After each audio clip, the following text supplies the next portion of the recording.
ہمارا نفس کہتا ہے یہ جسم میرا ہے، میری ملکیت ہے، اٹس مائی ڈومین، میری خواہش پوری کرنی ہوگی.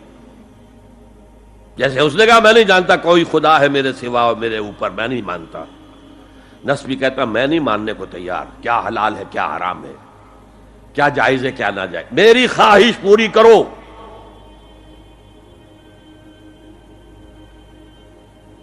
اس کے خلاف جہاد، یہ پہلی منزل کا جہاد ہے. اور آپ کو معلوم ہے 3 منزلہ عمارت ہے، تو بلند ترین تو ہے تیسری منزل، اہم ترین ہے پہلی منزل. پہلی منزل بنے گی تو دوسری بنے گی، دوسری ہوگی تو تیسری بنے گی نا. پہلی منزل یہ ہے اور اہم ترین یہ ہے. اسی لیے مولانا روم نے کہا نفس ماں ہم کم ترس فرعون نیست، میرا نفس بھی فرعون سے کم نہیں ہے، لیکن ایراعون نیست، اس کے پاس لاؤ لشکر تھا. اس نے زبان سے بھی کہہ دیا تھا انا ربکم الاعلی، میں ہوں خدا. میرا نفس بیچارہ اس کے پاس کوئی لاؤ لشکر نہیں، زبان سے تو یہ کچھ نہیں کہتا، اندر یہی کہتا میں بادشاہ ہوں اس وجود کا، میری مرضی پوری ہو. تو اسٹرگل اگینسٹ دس بیسر سیلف، ایک سیلف ہے اونچی سیلف، خود ہی انا ایگو، اور ایک ہے یہ بیسر سیلف، حیوانی جبلتیں جو اندھی بہری ہیں، جو حلال اور حرام سے انہیں کوئی غرض نہیں ہے، ان کے خلاف جہاد کرنا.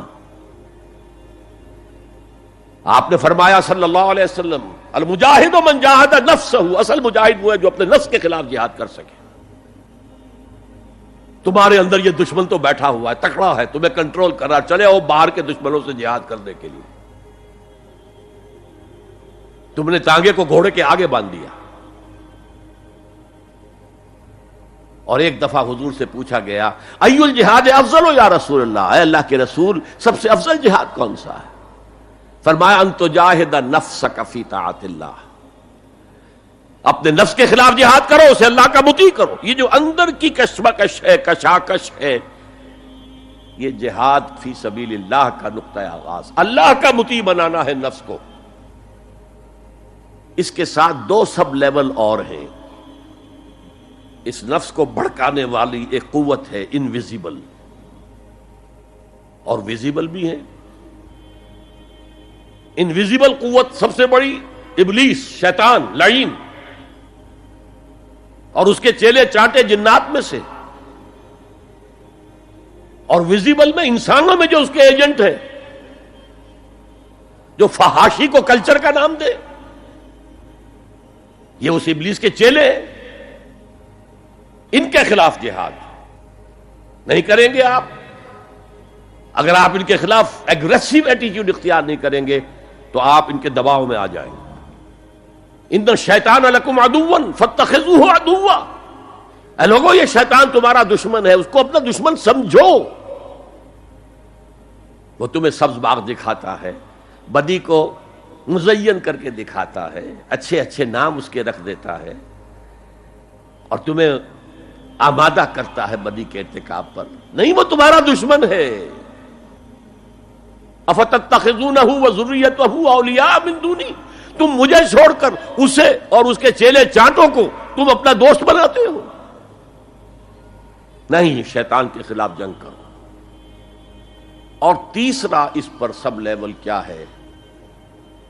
معاشرہ اگر بگڑا ہوا ہے، اس کا عمومی رجحان برائی کی طرف ہے، تو سوشل پریشرز آپ کو ادھر دھکیلتے ہیں. جیسے کہ اگر کوئی موب جا رہا ہے تو اس کے ساتھ چلنا تو بہت آسان ہے، وہ خود ہی آپ کو دھکیلتا ہوا لے جائے گا. اس کے خلاف چلنا بہت مشکل کام. ہو سکتا ہے آپ بڑی زور لگا کے 4 قدم آگے بڑھیں، پھر کوئی ریلا آئے 10 قدم پیچھے لے جائے. تب 2 ہی راستے ہیں، زمانہ بات و سازت تو بعد زمانہ بے ساز. یا تو پیسو معاملہ ہے، زمانہ تمہارے ساتھ سازگاری نہیں کرتا، چھوڑو تم زمانے کے ساتھ سازگاری اختیار کر لو، چلو تم ادھر کو ہوا ہو جدھر کی. ایک یہ ہے کہ نہیں، زمانہ بات و سازت تو بعد زمانہ ستیس، زمانہ اگر تمہارے ساتھ سازگاری نہیں کر رہا تو زمانے سے جنگ کرو، لڑو، ریزسٹ کرو۔ تو 3 جہاد ہو گئے فرسٹ لیول کے، 3 سب لیولز۔ نفس امارہ، اڈ، لیبیڈو، نفس حیوانی کے خلاف جہاد، اس کو بھڑکانے والے، وسوسہ اندازی کرنے والے، اس میں پھونکے مارنے والے، شیطان اور اس کی ذریت مانوی اور ذریت نسلی، جنات اور انسانوں میں جو اس کے ایجنٹ ہیں، ان کے خلاف جہاد، معاشرے کے خلاف ایک اسٹرگل۔ اب یہ 3 جہاد آپ نے کر لیے، اللہ توفیق دے ہم میں سے ہر ایک کو، تو اب یہ جہاد آپ کے جسم سے باہر نکلے گا، خارج میں آئے گا۔ دوسری منزل ہے نظریاتی تصادم۔ اگر آپ نے ایمان کا نظریہ اختیار کیا ہے تو الحاد کا نظریہ رکھنے والے بھی موجود ہیں، آپ نے توحید کے نظریے کو اختیار کیا ہے تو مشرکانہ عقائد رکھنے والے بھی موجود ہیں۔ They are bound to resist. اس کے خلاف جہاد کرنا ہوگا، محنت کرنی ہوگی، اپنی بات کو دلائل سے ثابت کرنا ہوگا، اپنی بات کو اچھے انداز میں حسن اسلوب سے لوگوں کے دلوں تک پہنچانا ہوگا۔ ظاہر بات ہے وقت لگے گا، جان کھپے گی، اور اگر آپ انتہائی سنسیئر ہیں، یہ آپ کا ایک لائف لانگ اور ہول ٹائم جو ہے آپ کی انگیجمنٹ ہوگی ہے۔ اینڈ ٹائم از منی۔ جہاد بالمال، جہاد بالنفس۔